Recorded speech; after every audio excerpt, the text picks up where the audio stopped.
Hello, let's quickly recap what we studied so far. So we started from a toy problem where we had training data represented as two features, and we had the negative and positive examples, and we wanted to build a linear model that would separate the negative examples from the positive examples.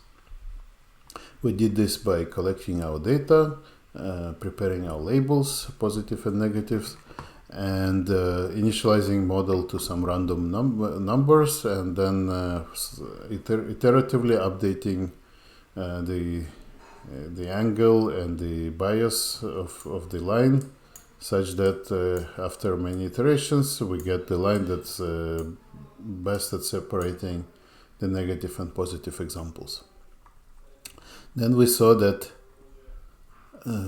we can extrapolate this problem, this solution to many more dimensions if we use linear algebra. So we represent our inputs as vectors and our parameters also as vectors. And then we perform this dot product operation, which in PyTorch we can use using syntax the dot function, or we can use this ampersand sign as the as the operator that performs the dot product. Then we saw that we can utilize our GPUs better if we batch a bunch of inputs together, such that in one single pass, in one single dot operation, we perform many dot products, and it helps us utilize our GPUs better, and we would train faster. Then we saw that we can use this to for a more realistic problem where we have handwritten digits and we want to do build a system that recognizes handwritten digits. We saw that one way of solving this problem is to create a separate classifier for each digit that we have out of 10 digits. So, and then we would train it exactly using the same algorithm that we saw in this example. And then we use this neat trick where we stack all of those parameters in one matrix. So there are 10 columns, and we can then train all 10 classifiers in one operation, in one step. We saw that it can be done using by converting our labels into one-hot vectors, such that, for example, when we see an example that represents digit 3, it behaves as a positive example for the column 3 that classifies us as digit 3. It's a positive example, and then it serves as negative example for all other digits. And that way, we train all 10 columns, all 10 classifiers in our model using one training sample.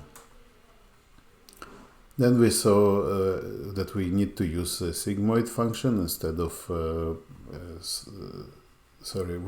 instead of using sigmoid function, we need to use softmax because softmax helps us turn the vectors that the model produces into probabilities. And in the ideal case, right, if the model was 100% correct, this would be a one-hot vector in the output. So when the model is very, very confident, it will set the right output to something very close to 1, and all other outputs will be very close to zeros. So it will be very close to our labels. That's when model is very well trained and very accurate. Then we saw that we can also do batching of inputs in this case, which creates a matrix multiplication operation. So we multiply one matrix by another matrix, which in turn performs a lot of computation internally. Each row of the first matrix multiplied by each column performs a dot product with each column of the second matrix. There are lots of computation that's performed, but the nice thing is that those computations can be done completely independently. And the GPUs are very good at parallelizing this stuff. Okay, now I want to talk about deep neural networks. So we continue with the example that we had before. So we have handwritten digits, but you can see that handwritten digits are written quite differently by different people. And if we really want to improve the accuracy of our model, it would be nice if we could also split our inputs into subgroups. So you can see that digit 1 often is represented like a vertical line. Sometimes it's represented as diagonal line like this, and sometimes it's represented like this, right? So it would be nice if we could somehow like group them separately, like say, okay, well, this would be labeled 1A for all diagonal ones, and group B would be all vertical ones, and group C would be all ones that look like this, right? If I could do that, I would be able to build a dedicated classifier for each one of these shapes. Same with other digits, right? Other digits might also have different ways of writing them. You know, digit 2 might have like a circle here. This one doesn't have such a circle. This one looks also quite different from any of those. So if I could come up with like 3 different or maybe 4 different sets of labels for digit 2, I would be able to train a model to better accuracy. So if somebody gave us an annotated data set where they manually, we hired people to manually label those more granularly, let's say into 30 labels instead of 10 labels. So for each of the 10 labels that we currently have, we would have 3 sublabels. Then our model would simply have 30 columns, 30 biases, and we would get much better accuracy in our model. But it's quite expensive to hire people to do this manual annotation work, and also for humans, sometimes annotating such a granular annotations would be very difficult. For example, take a look at this example. Which one does this belong to? Is it vertical or is it diagonal? It's kind of in the middle, right? So which bucket do you put it in? It's kind of not quite clear. So for humans, it would be difficult to annotate all of those. How about we let our model figure it on its own? So the high-level idea would be to have 2 layers in the model. Like the first layer in the model has 30 columns. So instead of predicting 10 labels, it would predict 30 labels. But we don't have those 30 labels to teach the model, right? We don't have the annotated data set with 30 labels. We have only annotated data set with 10 labels. So then we would add another layer in our model that goes from 30 to 10. So it takes in 30 inputs and it outputs 10. And by doing that, we can use the label data set that we have. And we'll let the model figure out how to use those 30 dimensions that we gave it on its own. It might decide to allocate those dimensions not just 3 per label, but it can use them in any way it wants. It might want to have maybe 5 different dimensions for number 9, for digit 9, and only 2 sublabels for digit 1. It's up to the model to decide. We're not going to enforce any of that. Now, how would you do this? How would we combine those 2 layers? A naive solution that wouldn't work actually is to just you take the input vector, you perform this matrix multiplication with our first layer that has 30 outputs plus the bias. And then you just take the output of that one and you directly do matrix multiplication with the second layer and add the bias. and return the result. That would be great if it worked, but unfortunately it doesn't work. Why it doesn't work? Because there is a property of linear algebra that's quite similar to how multiplication works. It's quite similar with this dot product. So if you have some input, matmul with another matrix and then matmul with another matrix, you can perform these operations in any order. So you can perform this operation first and then this as a second, or you can perform those operations first and then perform this matmul. And if you look at this part, so we have W1 matmul with W2 gives us the shape 784 by 10, which means this operation together can only distinguish 10 different classes.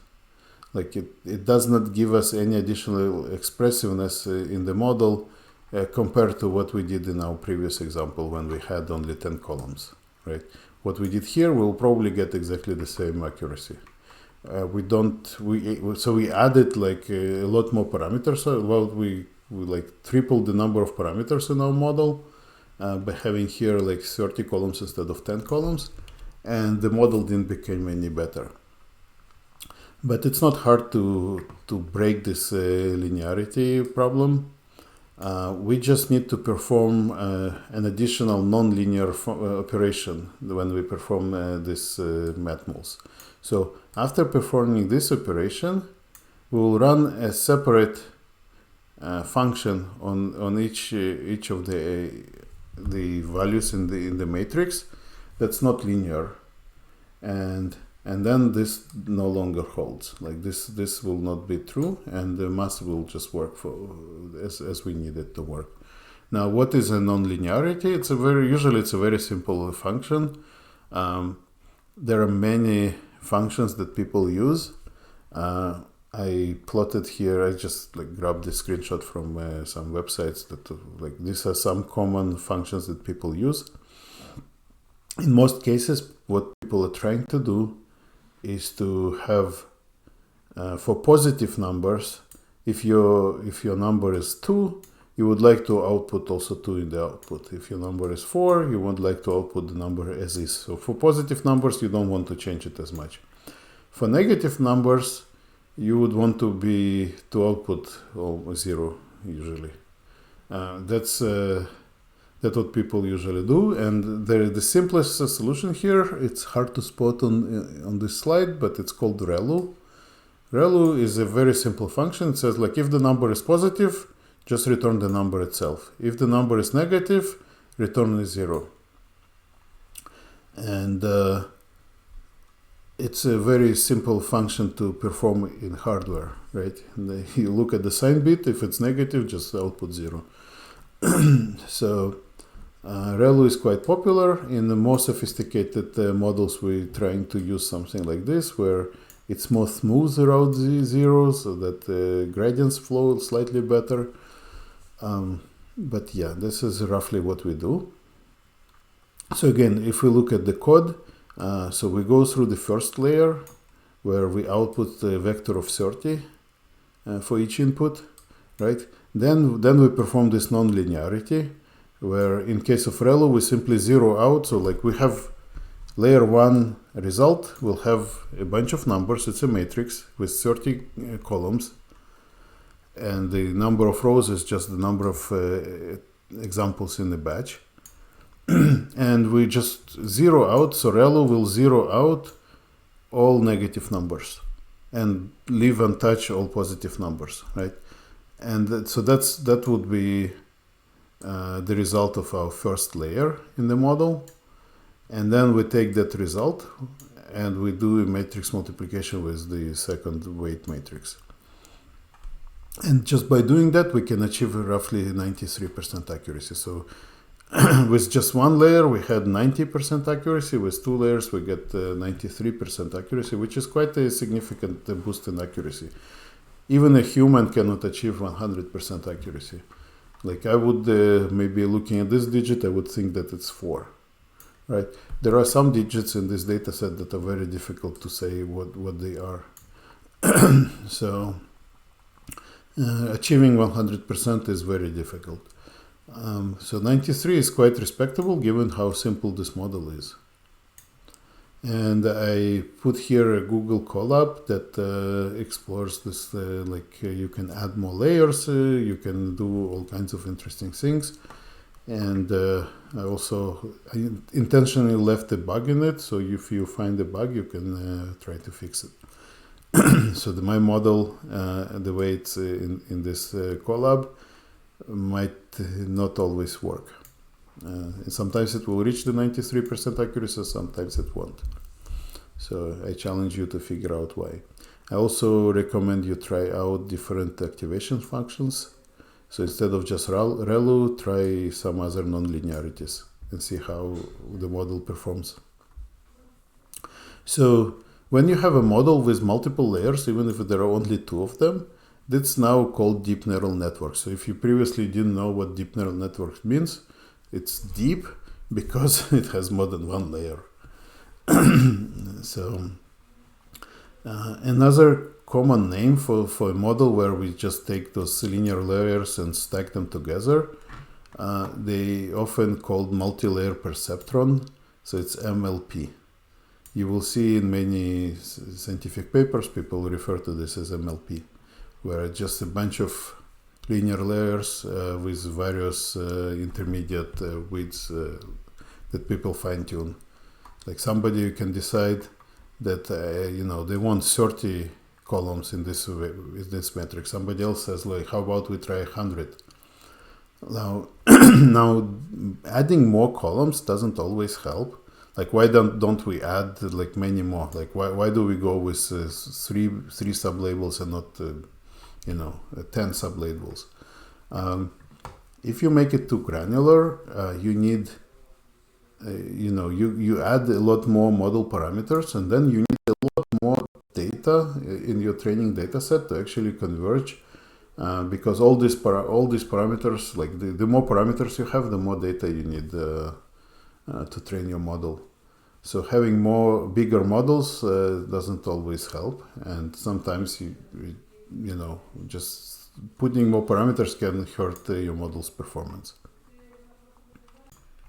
Hey folks, as I said in the introduction to this video course, I am trying to use the simplest possible math when I'm explaining those ML concepts, and it means that sometimes I will be saying things that are not necessarily correct. So after I explained all of that to you, now I'm saying like I actually lied to you. And things are slightly more complicated than what I explained in this lecture so far. So when I said that we add 30 columns here, it doesn't really make the model split it into like 30 sublabels, as I said. What it does instead is that we give the model a task of taking those input features, there are 784 pixels, and compressing them to 30 numbers. So for each of this image that we give the model, it will output a numerical vector which contains 30 numbers. Those 30 numbers don't have to be like just one hot vector. So if it was if we forced a softmax function on top of it, that would be just a single, one of the model would have to decide on one of those shapes, and that's it. But we are not putting too much constraint on what those 30 can be. So instead, the model is free to use those 30 dimensions in any way that it wants to use them. So specifically, maybe it can say, well, the top part of the image is kind of round, and it can look like digit 2, it can look like digit 3 maybe, it can be part of, digit 7. So the model will just extract 30 features that it on its own decides what's useful, and then from those 30 features that it created, it will actually decide on the label. So it is slightly more complicated than how I described it in the beginning of this lecture, that we kind of want the model to completely separate it into different subcategories. It's actually more powerful this way, and it's a very common thing to do, where we give a model like a lot of input features, and we say please compress it into like fewer features, and then we can compress it in multiple steps until we get the classifier that we need.